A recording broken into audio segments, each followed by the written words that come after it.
My phone suddenly vibrated on the table. Glancing at the screen, a motion notification from my underground shed. I immediately opened the camera and froze in stunned silence. Karen was on the screen. In her hands, she held wire cutters and a small crowbar, rummaging through the shelves, looking for something. Through the microphone, I heard her muttering, "That freak thinks he can do whatever he wants here. Worthless. I'll frame him. I'll prove to everyone that he's breaking all the rules." She was rummaging through drawers, picking up tools. And at that moment, a dull click sounded.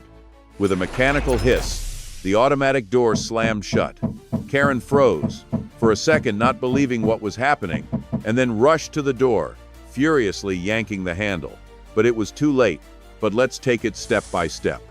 When I first started building my underground shed, Karen immediately took it badly. She would appear at the fence almost every day and never missed an opportunity to make a scene. At one of the HOA meetings, Karen publicly stated that if I didn't stop this crazy construction, she would find a way to present me as a violator of community rules, threatening inspections and mass complaints. At the time, her words sounded like blackmail, and I continued construction, strictly adhering to all legal norms. Not even a week after completion, my phone vibrated on the table. The screen flashed with a notification. The motion sensor in my underground basement had been triggered. I immediately switched to the camera feed. The image loaded with a slight delay. In the frame stood the ubiquitous Karen from our HOA. In one hand, she held wire cutters. In the other, a small crowbar. She was examining the shelves, obviously looking for something she could use as evidence of my violations. And at that moment, the automatic door behind her slammed shut with a quiet mechanical hiss. The biometric locks activated, trapping Karen 3 feet underground with no chance of getting out on her own.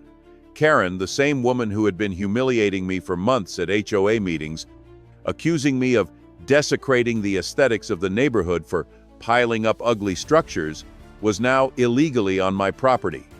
I remembered our last meeting at the assembly. Standing in front of a dozen residents, Karen loudly declared, "This guy thinks that just because he got some federal permits, he can do whatever he wants. This is an elite neighborhood, not some bunker entrances." I kept silent then, but now fate itself has put everything in its place. I leaned back in my chair and pondered. Should I call the sheriff immediately or let Karen realize her actions a little? There was no rush. I put the kettle on and sat down to wait. 40 minutes later, when I looked at the live feed again, Karen was rushing around the shelter, banging on the door with her fists and shouting curses. "Let me out, you bastards. This idiot set it all up on purpose. Thought he could hide in his hole and we wouldn't get him." I slowly dialed the sheriff's number, explaining the situation in detail: trespassing on private property, property damage, and attempted sabotage. When the officers arrived, Karen was still banging on the door, cursing me with the vilest words. She was extracted from the shelter using an emergency unlock. Karen's face was red with rage and humiliation. Several hours later, social networks exploded.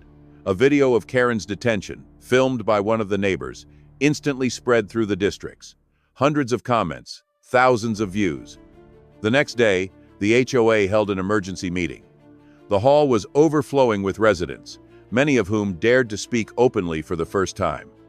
A vote was held, and the result was a unanimous vote to remove the entire HOA board.